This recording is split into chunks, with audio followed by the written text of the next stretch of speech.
Hello, everybody. My name is Victor Hale, and welcome to a character and voice acting free for all. And I am joined here by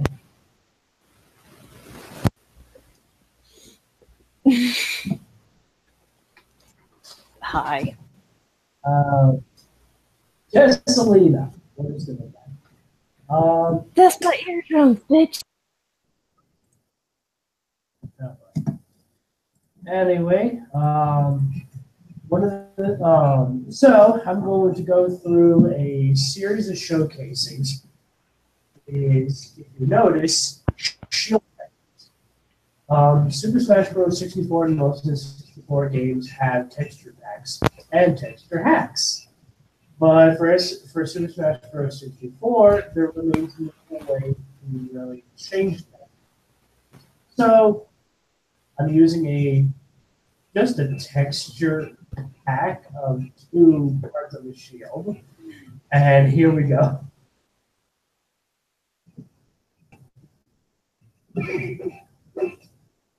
I'm just going to be playing some Super Smash Bros. 64, and feel free to basically do whatever the hell you want.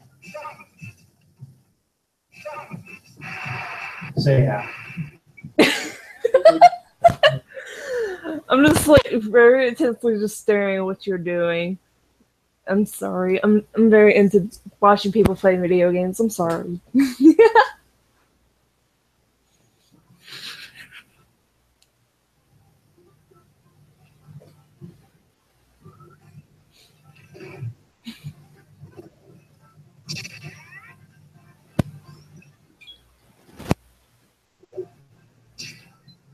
Do some commentary for us.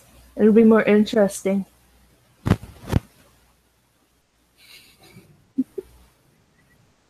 Come on, Vic. All right. So to start off, if you don't know what this is, Super Smash Bros. 64 is the first of the series that was showcased on the N64. And one of the first things that didn't really of the later series was that you could when selected animation when selected. So a melee was apparently going to have this, but they decided to keep it strictly for the original. Another thing about it is that because it was on the N64, there have been attempts to do various different things with the game. For example, play as Falco, play as Bomberman, and yeah, no joking, there was someone who was trying to do that. Although it got kind of discontinued. Other than that, though, there was also the fact that that Captain Falcon, Samus, Ness, and that's about it. The people that I just mentioned had only appeared in like one or two games before the series. Jigglypuff is basically one of Pokemon's mascots, along with Pikachu. There was of course a large debate over who was more popular, and you can already guess who's the most popular. Captain Falcon, like I said, had never been outside of his car because the only game that he was ever featured in was a race car game, and he didn't even have a face.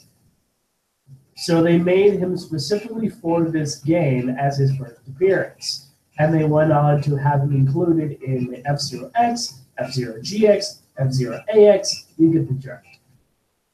Of course, being that you never really found out until either Smash Bros. The ending of Metroid games, and I believe there's actually a cheat code which allows you to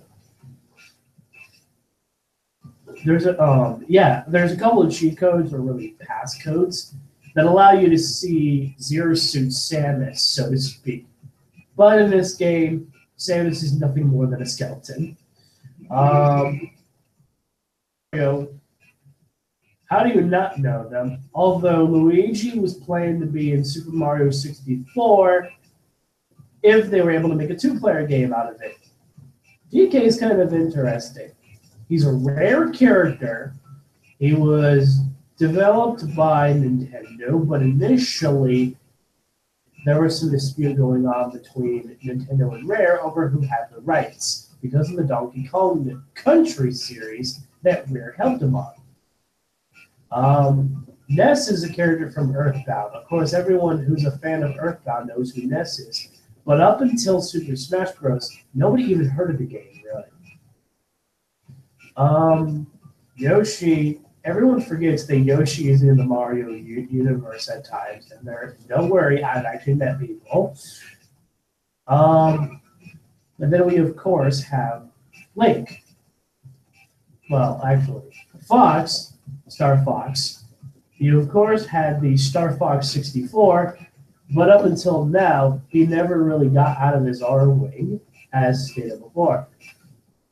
As just like F-Zero, he never got out of his R-Wing. It wasn't until Smash Bros. That he started fighting by himself. Pikachu, of course, and Jigglypuff being Pokemon that didn't really exist outside of being Ash's Pokemon, so to speak.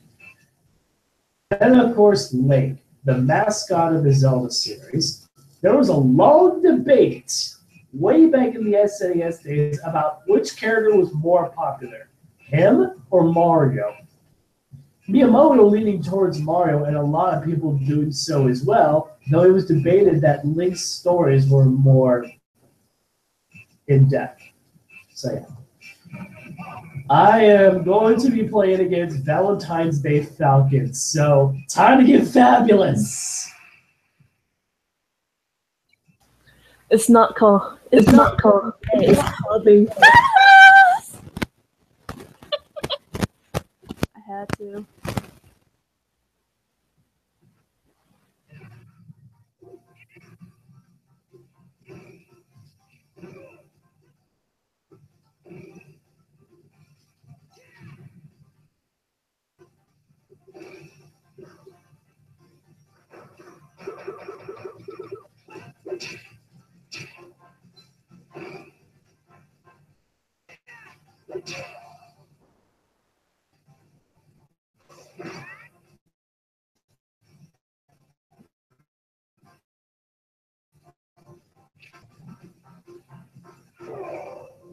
This area is known as Metacrystal, so named after the fact that in one-player mode, you face off against Metal Mario here.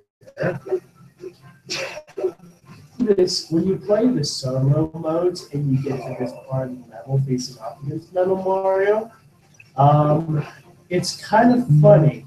There are specific slots for two-player and one-player, and up until an interview was actually made, they actually had there was actually a debate going on as to whether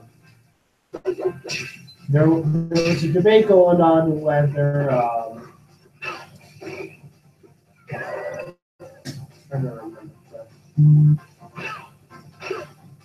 oh yeah, that's right, I remember now. On this very level, you could actually do what they were actually thinking of making it a multiplayer level. And just look at the way I'm battling this guy.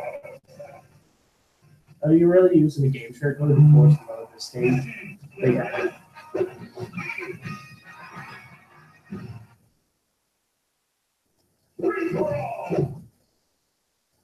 Let's see.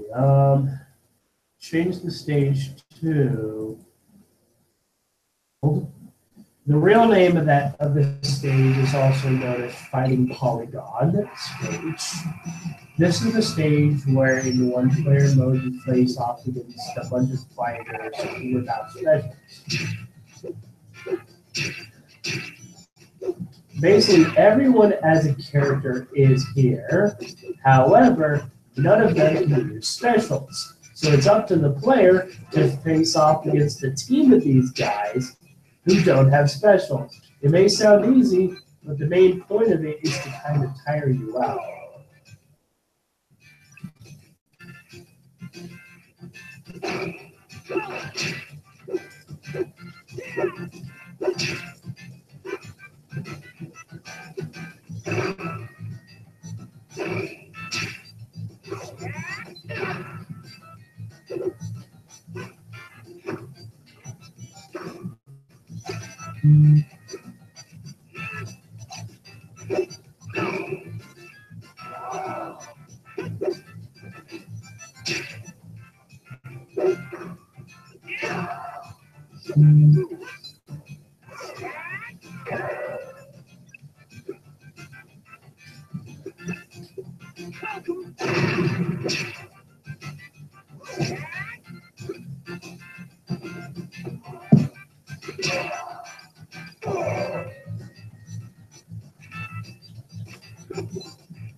Oh, wow.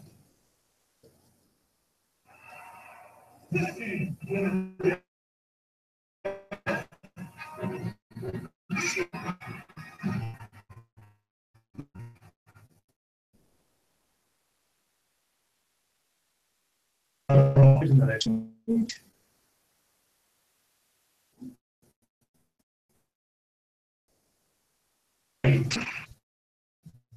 Has a so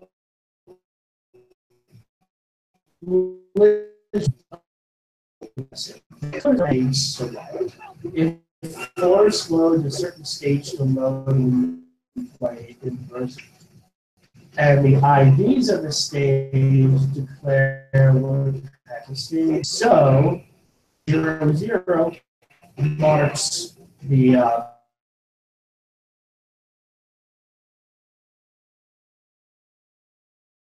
really just sort of the first stage you see in the stage select. So you got Peach's Castle, which is 00. Decimal value exists for all the other stages too.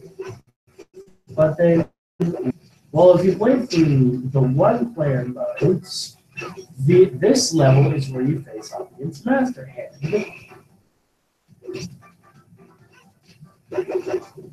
So basically, literally the final destination. And as you can see here,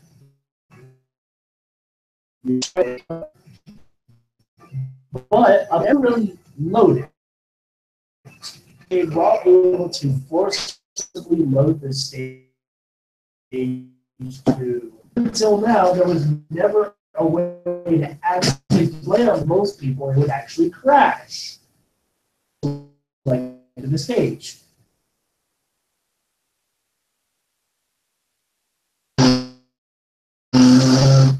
Up until about 2 years ago, possibly 3. So when it was actually there was that you want to make it so that the music that plays from the stage is ever moving.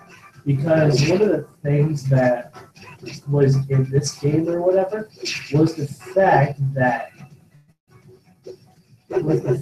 there shouldn't be anything played on it. And so for this 2-player variant, you need it. However, if you simply play the stage or whatever, and would try to come on here. This isn't a boss battle. So yeah, that's kind of why it crashes, is because this isn't a one-player mode, and if Master Hand loads himself out of there, it doesn't look right. All right, now that I've rambled on a little bit, here's the first of course stage.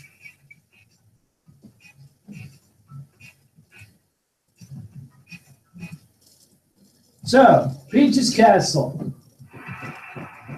Lo and behold, if you look all the way down there in the background, you can see the Peach's Castle from Super Mario 64, because it's got the signature design of Peach that exists in the game.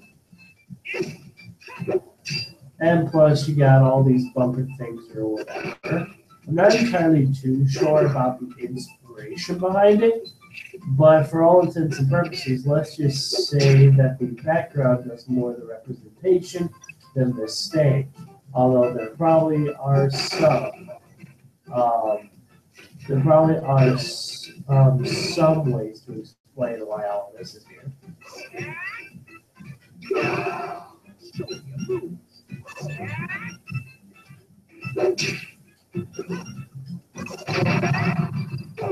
Good job, Falcon.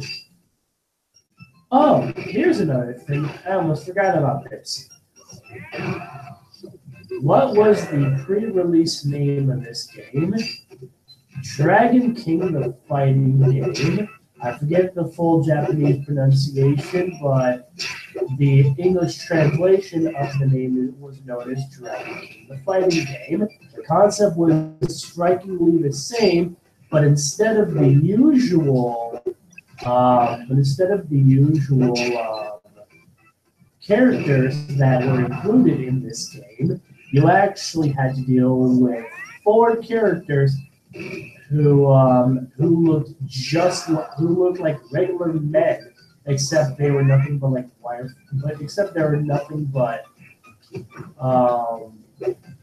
standalone characters, just male models of characters that whatever basically. Captain Falcon is modeled after these. So essentially, most of his moveset comes from the ideas of that game and F-Zero related stuff. Up until now, there was no Falcon Punch. So yeah.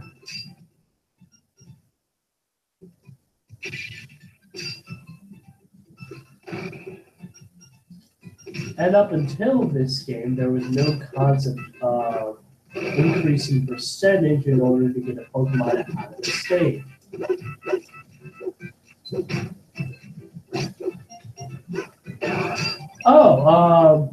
Anybody who's played Super Mario 64, take a guess at who that character is right over there. Never mind, I'll answer that for you. That is Lakitu. Lakitu is the cameraman of this game. Oh, Slasher. Nice to see you, man.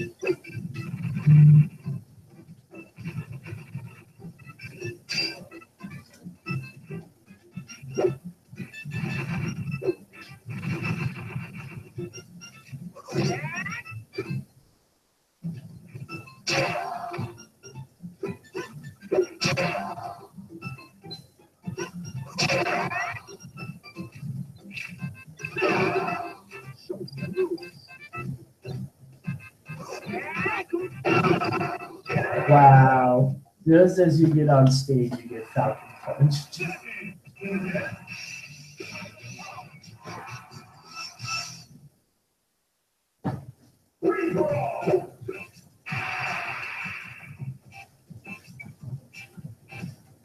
Next stage, Z.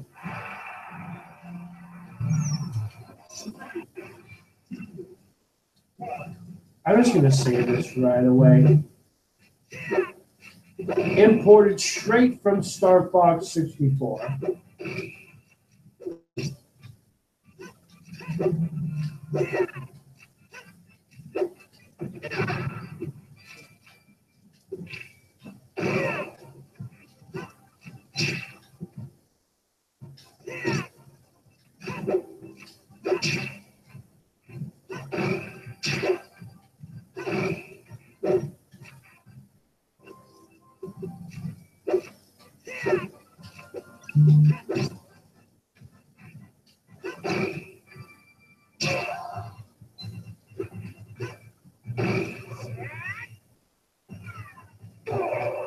This stage would later become Corneria, but for now, the scene remains that of Sector Z from Star Fox 64.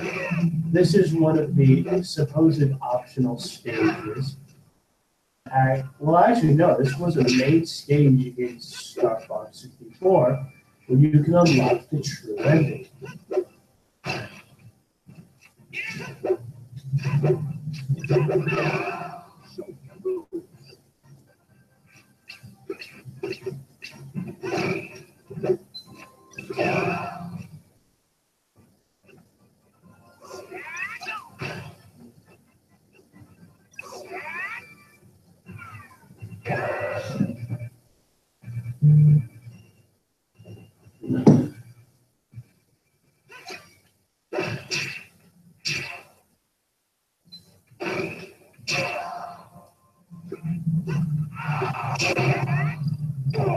Hooray!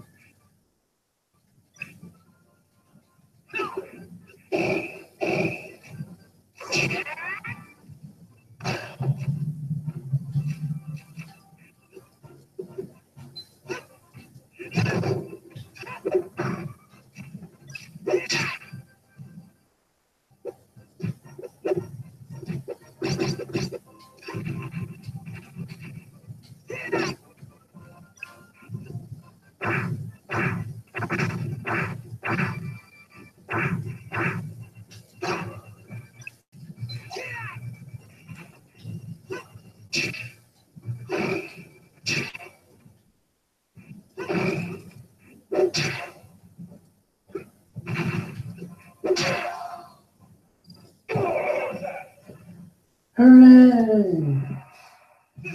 And that's Sector Z. Now, next one we're actually going to tackle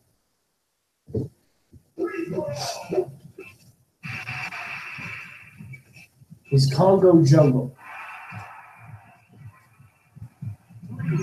This was designed in favor of Donkey Kong 64, the main basis of the game.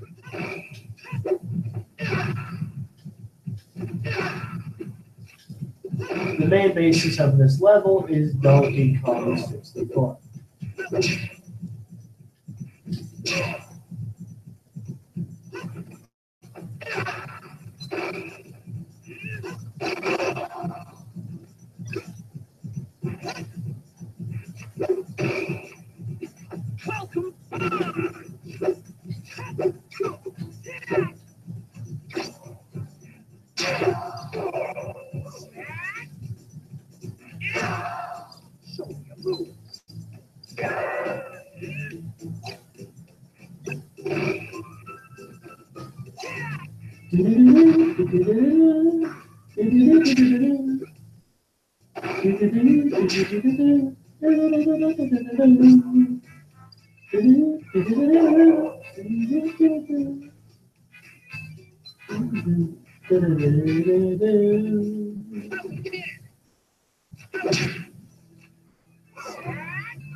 Whoops.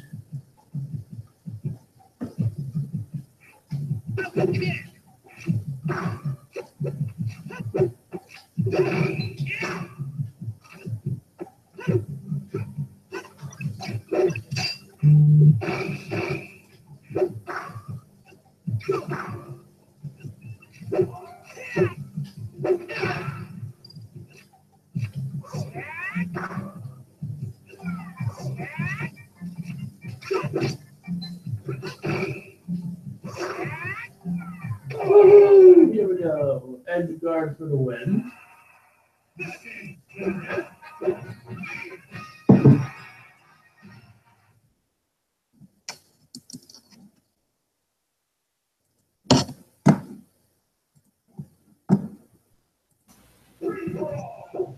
All right, next one. We're going to tackle Planet Zemus. Become Brinstar in the later series, and they never even considered making it, bringing this one back onto the console, so to speak. Because the concept was just a bigger version of Brinstar. But anyway, the inspiration for Planet Zemus is that in the Metroid series, the main area you would actually be resident to is Planet Zemus.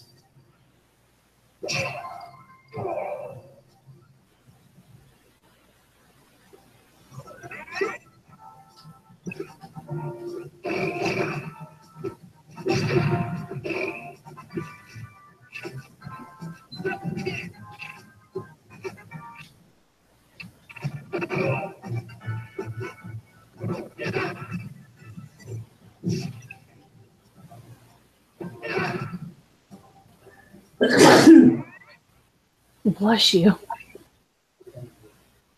Jesus, dude.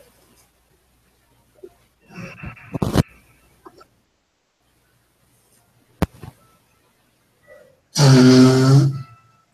love allergies. Oh dear. So yeah, as I so far.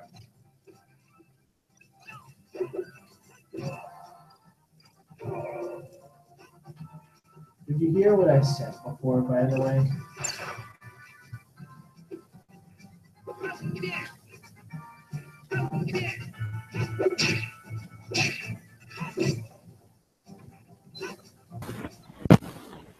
No. I really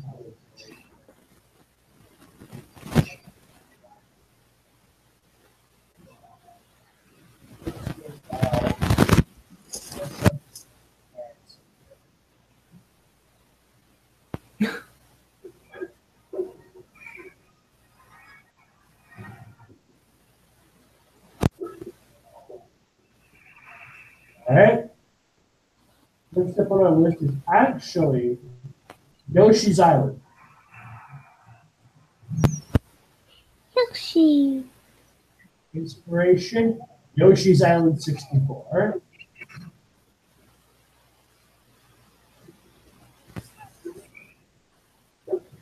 Yes, there's a Yoshi's Island 64, and for Melee, there was a Yoshi Story. Each stage is representative of the fact that Yoshi's Island or whatever was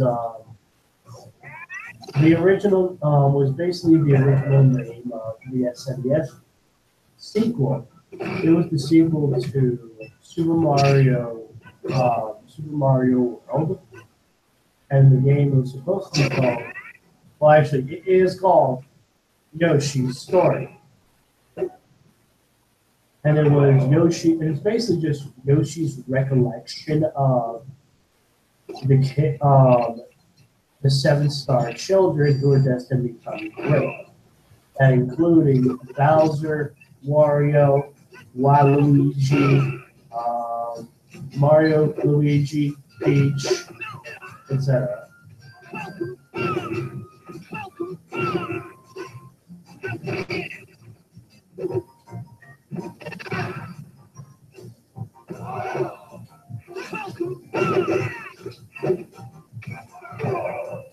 Good job, Falcon.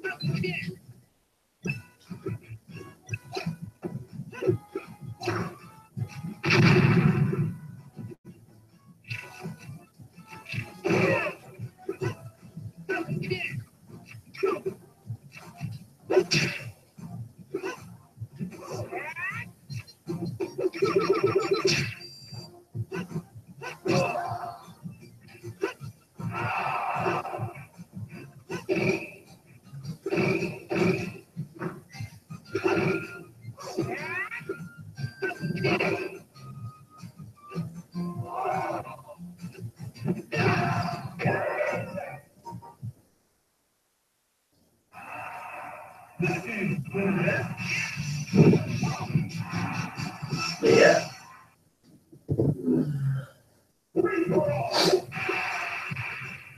Next up on our list, Dreamland. So, allow me to give you the inspiration for Kirby.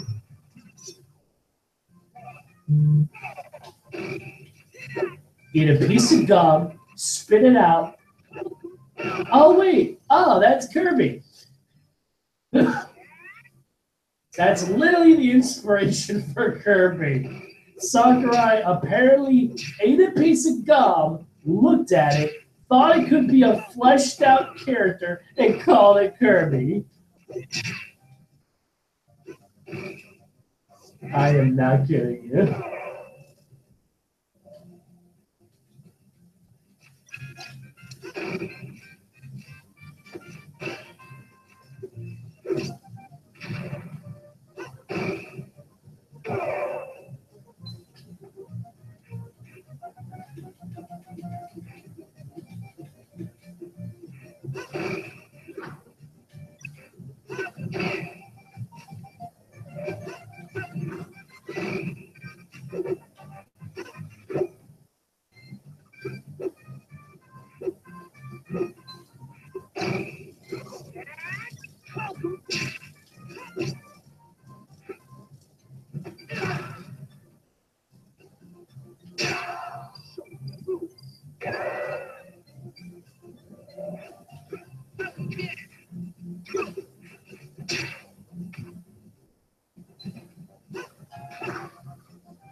Dreamland is based off of the first ever entry into the series known as Kirby Dreamland.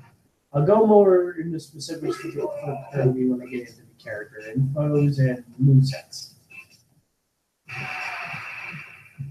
Anyway, for all you die-hard Pokemon fans, welcome to Saffron City.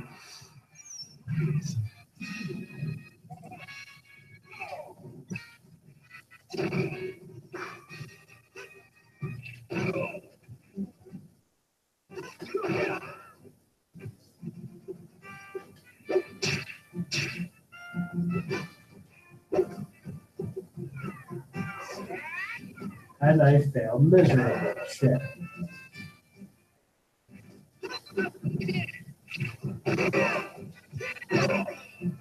And that was a Porygon number 1.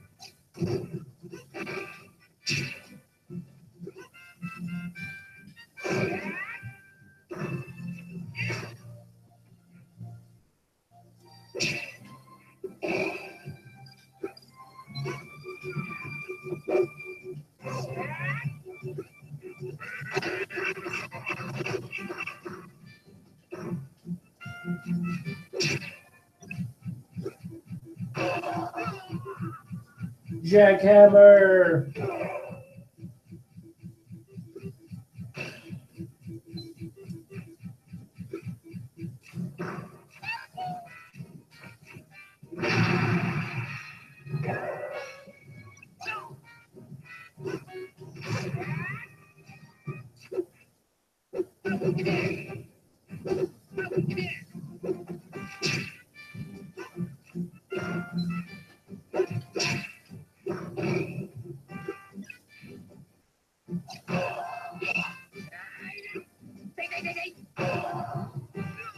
And that was Hitmonlee running for his life.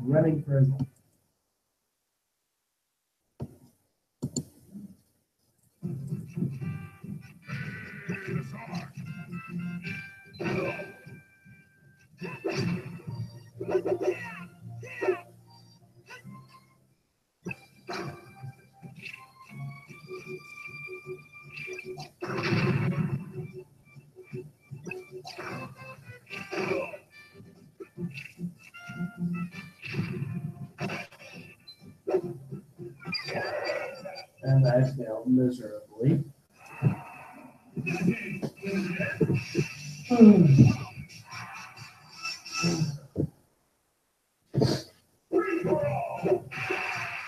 All right, and that leaves the final one, Mushroom Kingdom. In Super Smash Bros. 64, this is basically the one stage you have to unlock.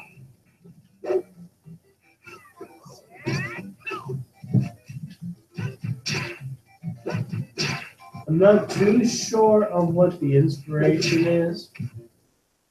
Peach is oh wait, it's right there.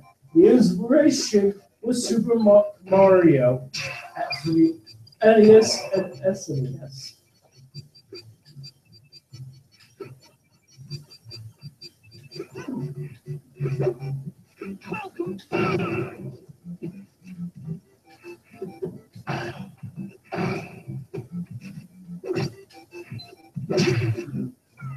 Ah.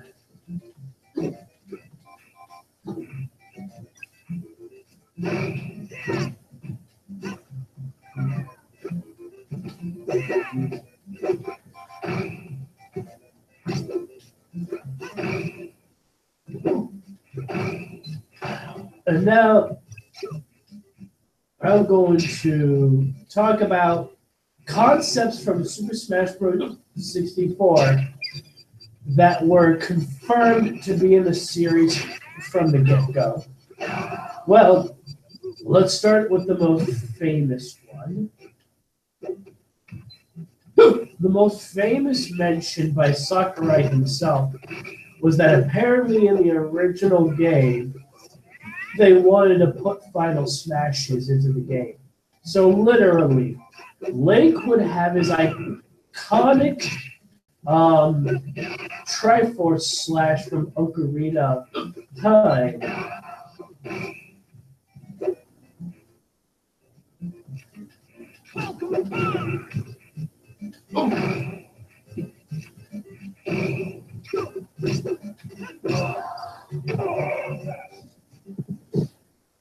So yeah, and one big example is that there's unused audio for Falcon and Ness, with Ness saying, "PK, star."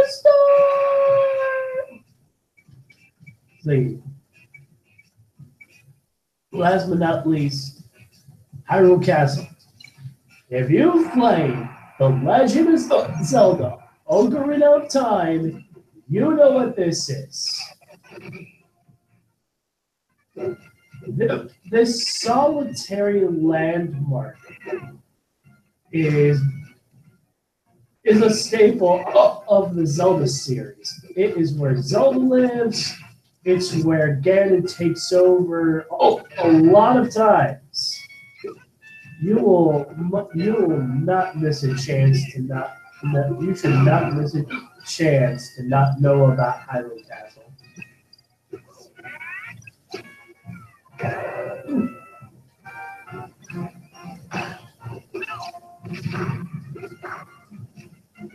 Oh. Woo.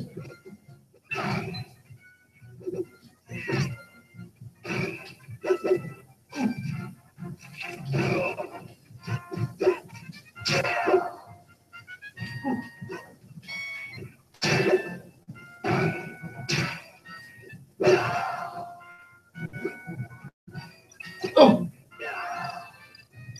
Wow, freaking read my little jump there.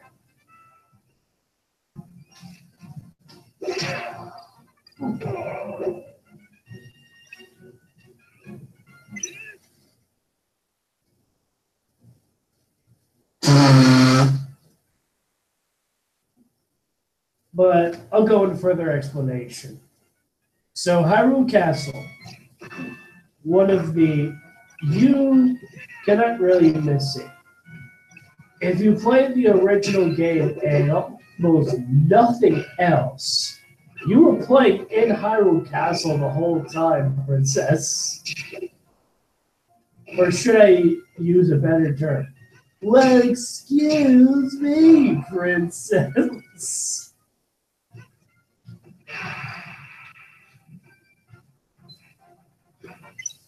I'm just gonna go and point with this little tornado.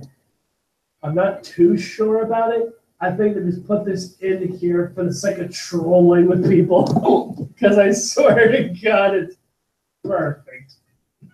It is perfect for trolling with people, as you saw just a minute ago. Oh.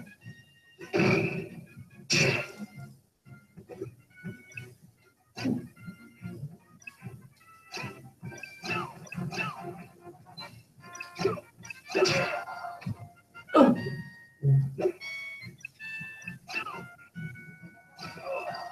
Oh.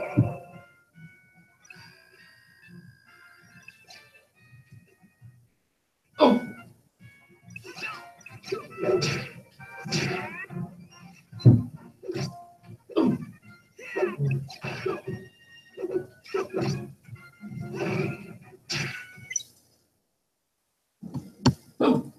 Oh boy.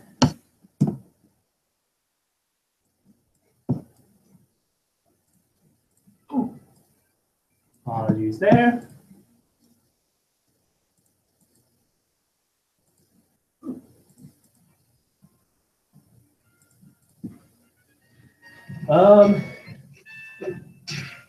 If you're wondering what this archway is, I believe the archway is designed just like, well, I'm not too sure, honestly. I think the inspiration is from that archway where you act. It's from the archway when you're greeted into the castle, but there's a gate there.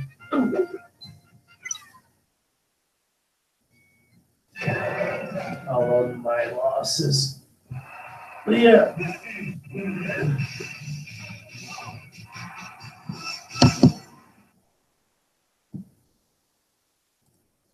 Ooh.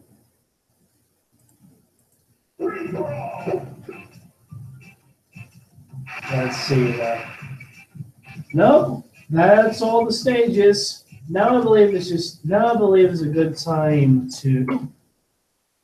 Now I actually believe it's a good time to talk about characters. Ooh.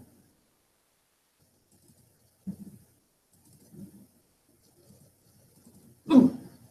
So.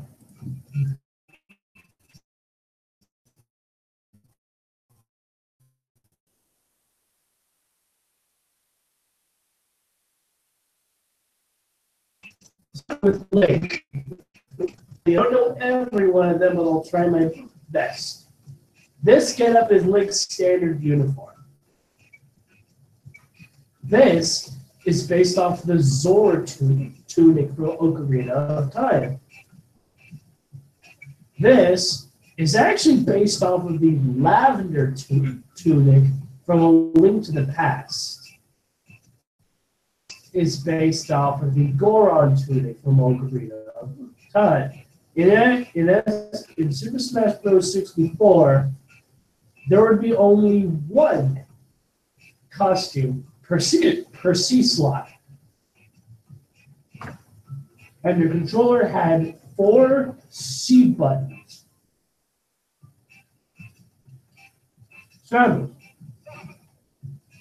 Standard get up. I'm just going to call this emerald green. I think the inspiration might either be Ridley or something else. I'm not too sure of the pink one, but needless to say, I think it's based off of Metroid. This, I'm not too sure. I think they just wanted to give him a dark suit, but yeah, I'm not entirely too sure. The one that I have hovered over is his standard gimmick. This is based off of a character known as Blood Falcon, which is basically Falcon's rival. This one, I'm not too sure. Actually, I remember. This is based off of his arch enemy, Black Shadow. One that I forget which one, but people call him the Fabulous Captain Falcon, or from my personal taste, Valentine's Day Falcon. Now, for each tide, there remains a reference for DK.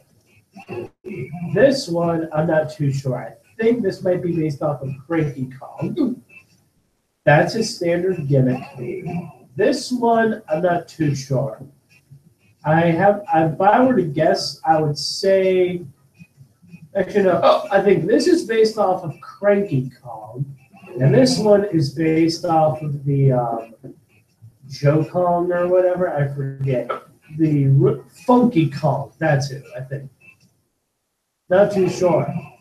This I'm not entirely too sure of either, but yeah. This is Brown Wario, I'm not entirely sure of. I think they just wanted to give him a slot, although there might be a character based off of him. This blue getup, not too sure actually. I think this is a Smash exclusive. Or, actually, you know what this could be? This could be based off of Ice Mario. Because he is an ice, because there are ice flowers which serve as power-ups. Yellow Mario, I believe, is based off of Wario. I mean, what else? Unless, of course, there's other inspirations there, too.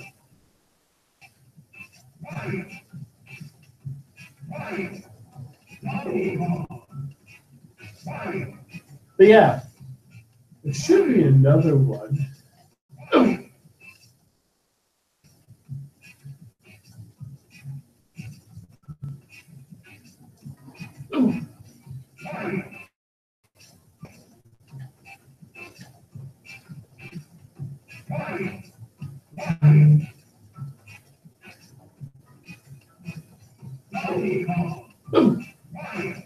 But yeah, that's the 4 costumes for Mario.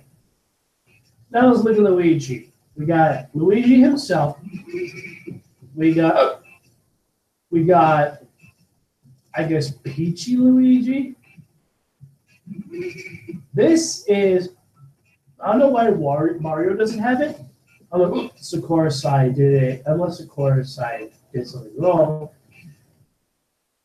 This is standard for people who have absorbed the fire flower. You get a white hat, a white gimmick, and fire powers.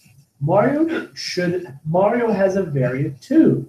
Although for this game they could have opted to not let him have it. The fact that he already has fire moves. The blue gimmick, I'm not too sure. It might be a reference to a character, or even a level, but I'm not too sure. But yeah, Ness is interesting. In the original game, the character's name was Nintendo, the main character, essentially. Nintendo wore a different design.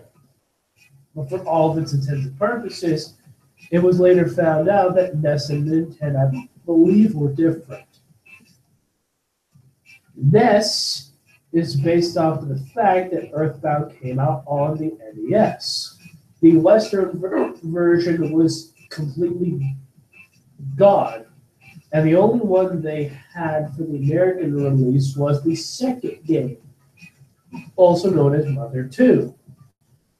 The second one featured Ness, who could be a direct descendant. I'm not too sure. I haven't played the game to know enough. But anyway, I believe this getup is actually reminiscent of one of his pals that he hangs out with. Yellow Ness, also known as Bumblebee Ness. I know it has an inspiration, but this is basically one of the most well-known Smash costumes ever. This green getup, I believe, is one of his friends, a reference to one of his friends, too. Now that we're here, let's do Yoshi. Standard Get Up. This one, not too sure. Might be a reference to Ice Flower, I'm not too sure.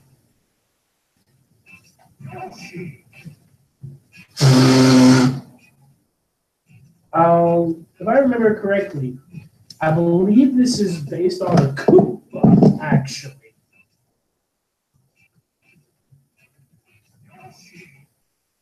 This one, I'm not too sure either. But yeah. Now let's look at the fluff ball known as Kirby. Standard Get Up. Blue. I believe that was an old enemy that, this is a reference to an old enemy of Kirby, so to speak. One of Kirby's enemies, I believe, is blue, and when Kirby sucks up anything, it becomes that power-up. So blue might be a reference to an enemy that Kirby had to face. Yellow is interesting. You see, in the Japanese release of Dreamland for the I believe the Super NES, actually, Dreamland was the first of Kirby's games. So there was a debate about the cover art. Things they actually had was that for one of them was a black and white one. Sakurai and Miyamoto were basically bitching at each other, saying, hey, I want this one to be white and black. No, I want this one to be colorful and yellow. And so the two bickered and fought, and as a reference to their little feud, they decide, hey, let's put it in Smash Bros. This red one, I'm not too sure. I think that might be a reference to Galactivate or something. Not too sure. Actually, now that I think about it, none of that didn't really exist in the series until the later releases, so it could be something else. Next one is Fox. This is literally Star Fox 64, the face and everything. This purple outfit, if I remember correctly, might be a reference to Leon, Andros, or someone else. I forget who. This red outfit might be a reference to Peppy, I believe, actually. Or rather, orange. I believe this outfit is supposed to be reminiscent of Peppy. Or it might be Andros. The green gimmick, I believe, is a reference to Slippy. All right, Pikachu. Pikachu wears hats instead of skin coats. This one is Party Hat Pikachu.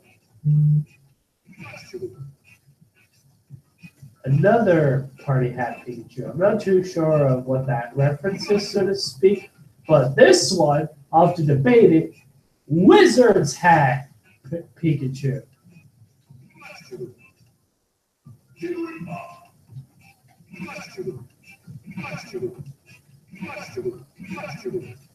And then standard, of course. All right, so standard Jigglypuff. Bow tie Jigglypuff. I'm not too sure of what most of the references are for Jigglypuff, but I do know that the bow tie is reminiscent. I believe is reminiscent of its first appearance, and that Jigglypuff loves singing. Put on a good show, Jigglypuff. Green bow tie, specifically, I believe, has some meaning to it, but I'm not too sure. Blue bow tie,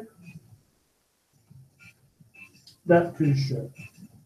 I'm honestly going off on the women's trade that I really don't know who this could be for.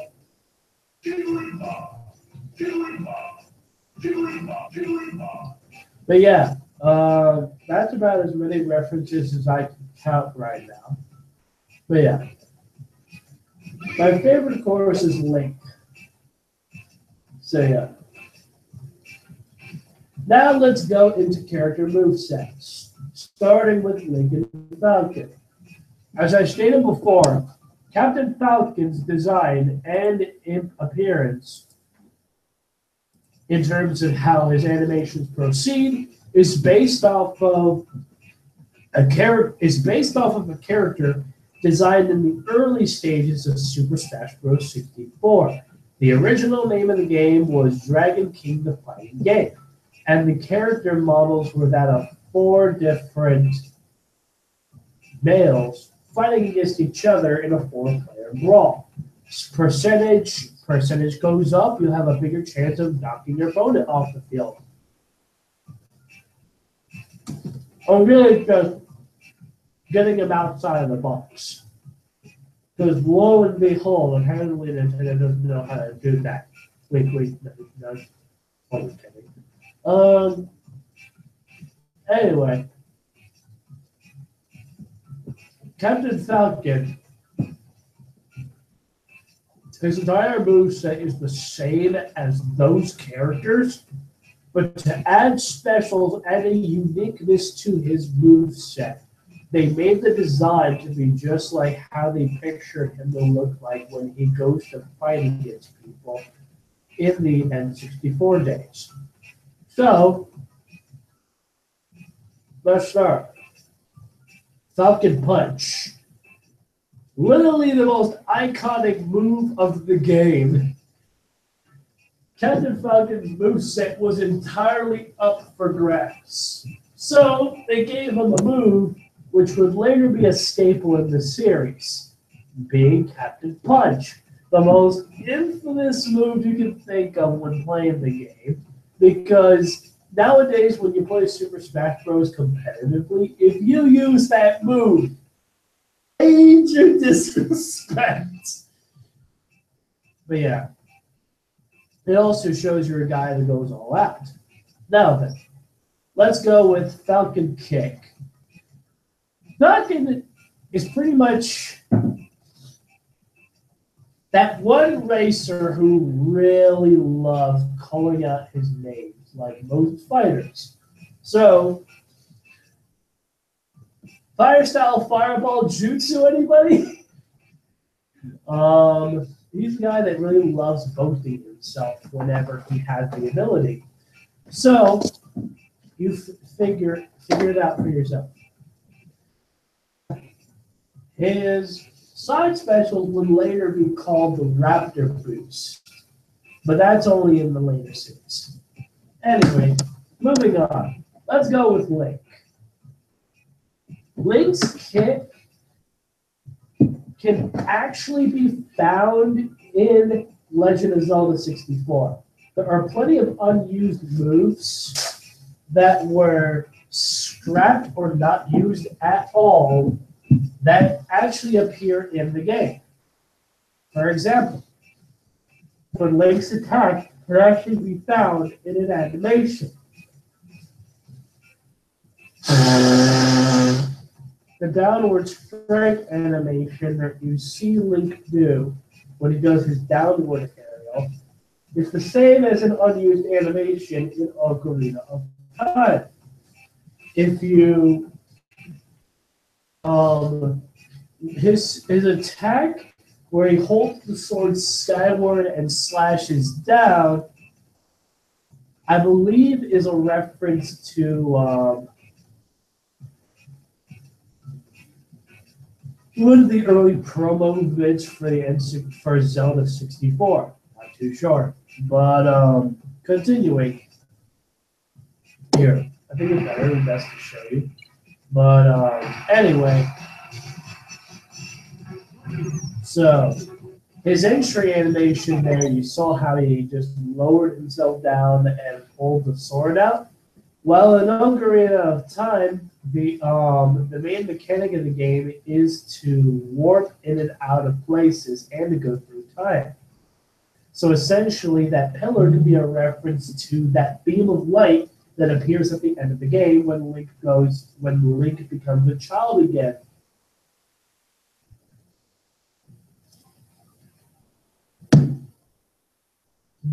And continuing from that point, His stance is actually his typical fighting stance when he holds a sword. The sword to defend an Ocarina of Time. That's kind of how he does it. Left hand holding the sword, right hand holding the shield. He has the other one guarding and the other one ready to attack.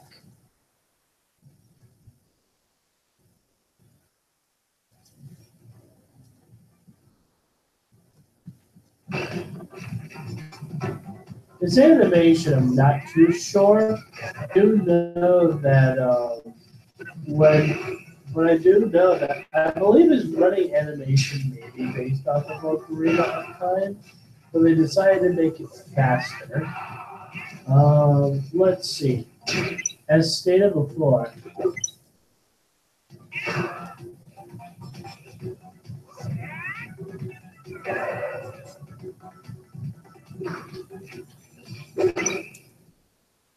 see, the symbolism of that downward strike is, like I said, it is an unused animation for the jump attack where he can plunge down on the enemy. But the main inspiration of it, I now remember, is actually because of Ganon. You can in Twilight Princess, just his sword down the way he does at the final level, the mortal blow or whatever. Not the mortal draw, but the finishing blow. In the Ocarina of Time, you have to go through time a ton. And one of the things that happens is that as an adult, Link kneels down and plunges the sword into the pedestal. Symbolism of that. But utilizing it on an opponent was not really thought of until Wind Waker. Just his sword down on Ganon's head, the way, and in Twilight Princess, the way that he sword down into Ganon's chest, that was for later series. The down smash is Smasher Pop. So is his up special. Do you see how he lunged, how he held his sword back and then swings like that? That could be a reference to the jump attack. I'm not too sure.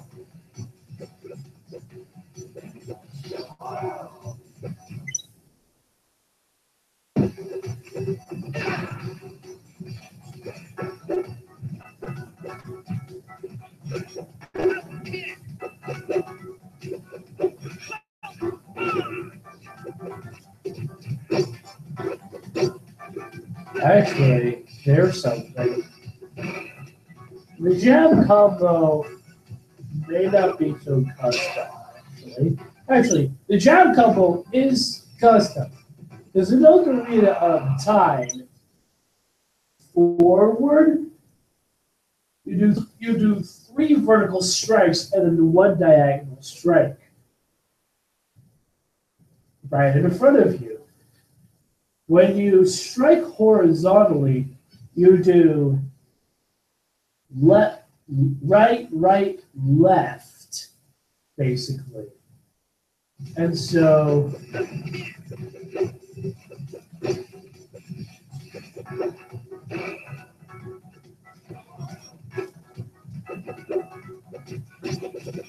that rapid jab you saw right there, that's entirely custom. Now, Adult Link and Young Link can use bombs.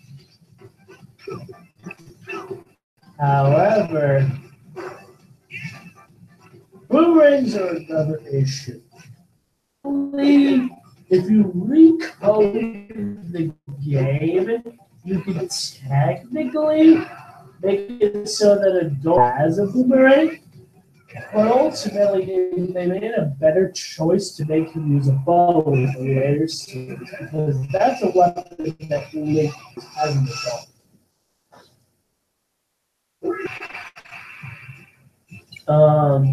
Another thing about it is that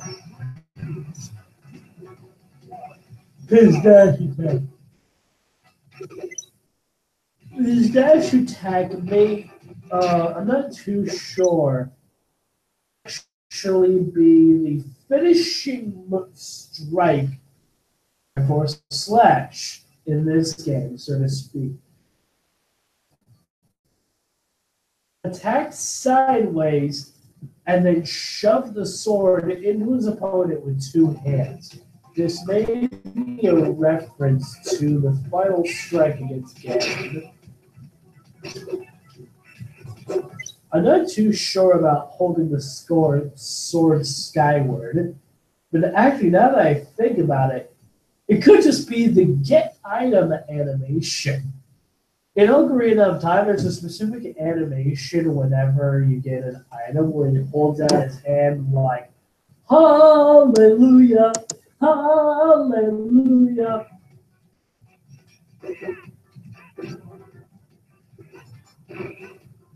But yeah, as I stated before,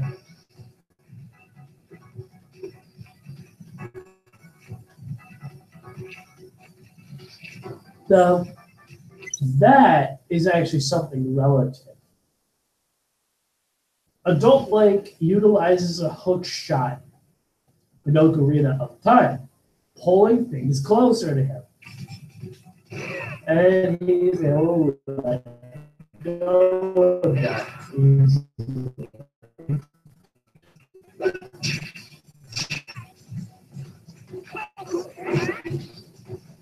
Ooh, that's another one.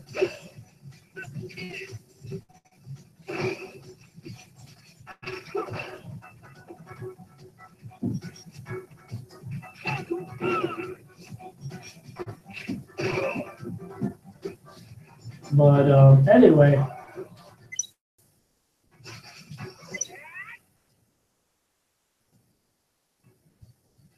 that spin attack is Link's spin attack. In Link, they introduced the spin attack in the Link to the Past, but they expanded on it in Ocarina of Time.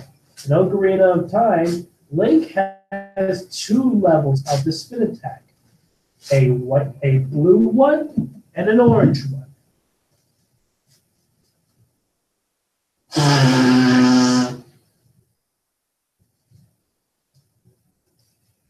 But in many of the promo releases,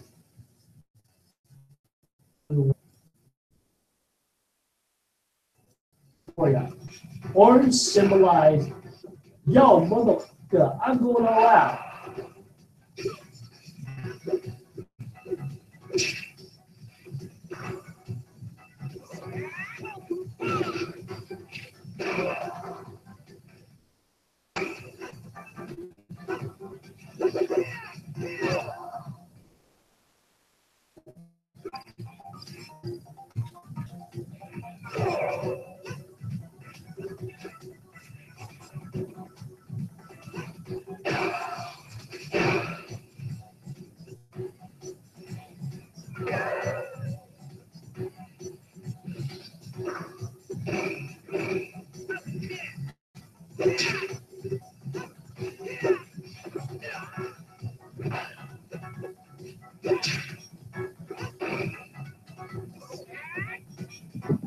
That was stupid. My God.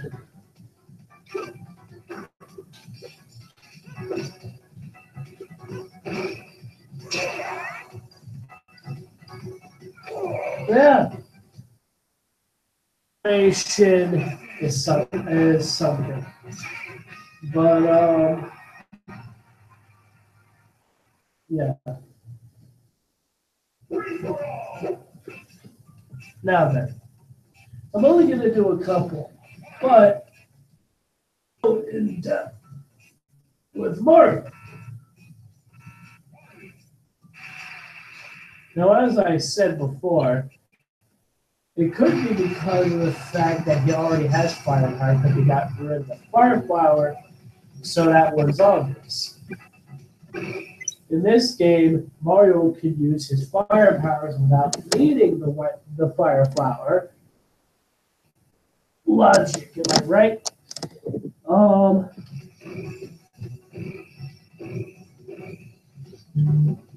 Now, Mario's moveset was made with the fact that they wanted a simplified, all-around moveset for most of the characters.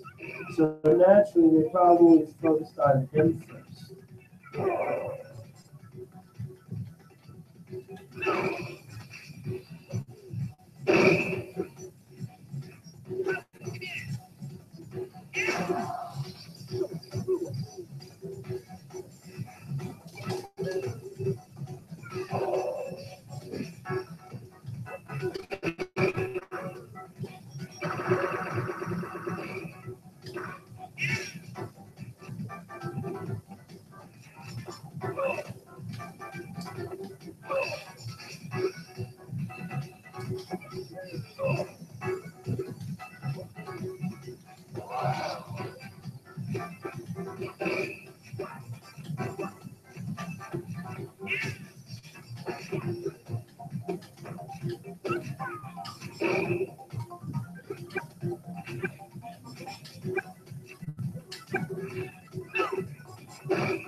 But yeah, set times for a lot of inspiration, other than the fact that Mario was made to be a well-rounded character. So he made his moveset be a balanced mix of all the characters. Great aerials, great this and that, great this, great that, and so forth. But there's other. Luigi is kind of the same, only up B's. I'm just going to say this.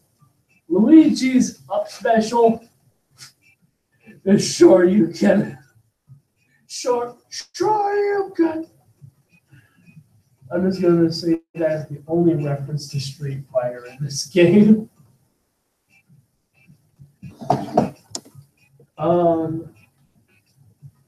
Kirby, of course, being a completely new character, gets a completely new moveset developed by Sakurai himself. He developed this game after all of the Helmet Iwata, who passed away a long time ago. You got Fox.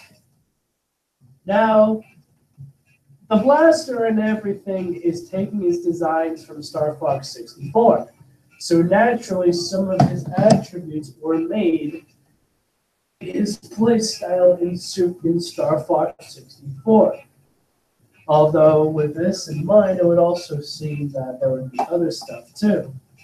Pikachu's moveset is electrical-based attacks, some made specifically for Smash, others being Thunderbolt, Thunder Shock,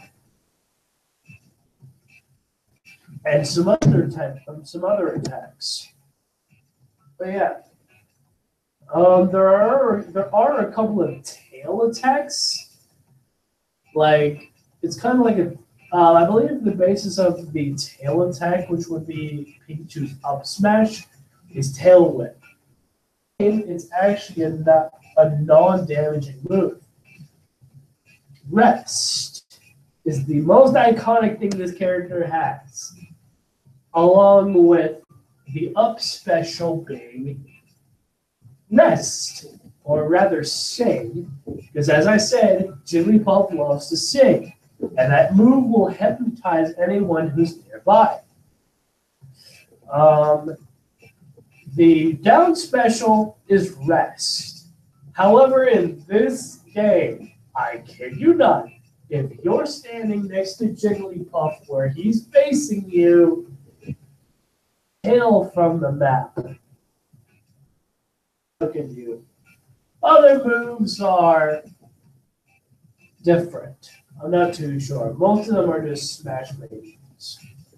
Now, Samus is almost completely canonical with some smashified versions of moves that are inspired by the Metroid series. Metroid, or rather Samus here, Samus is basically an Olympic athlete with armor that can sustain lots of shit.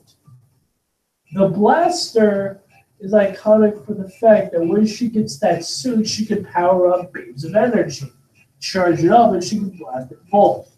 The little remote bombs that appear whenever they do a crouch or whatever is not really a reference. I'm not too sure if it's a reference to anything, but when Samus curls up into a small little ball, it's actually a reference to Super Metroid, where in some of the levels you have to turn yourself into a morph ball in order to get through certain areas.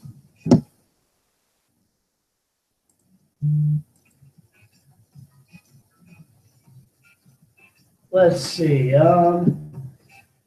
Ness's moveset is kind of interesting. Ness's moveset is kind of based off of him, kind of based off of the friends that he works with, plays with. And for example, PK Thunder, PK Flash, PK Pulse. I know that some of the moves are not his own. They're actually taken from the other characters as a reference to those other characters. DK's moveset is completely DK. Let's just say that it's a smashified moveset that's based off of the fact that DK is a very, very strong opponent, but is kind of fast on the ground. Has great grab game because he's really, really strong. So yeah, pretty much today's little lesson and commentary. I played through the one-player mode, but there's a lot of problems or whatever. If you noticed, Link's shield is a lot different than usual. That's because I'm actually using a texture pack to change the textures of the shield to match something that a friend of mine made. But yeah. Well, hope everyone's okay and hope you liked today's stream. Have a good day. This is Victor Hale, signing off.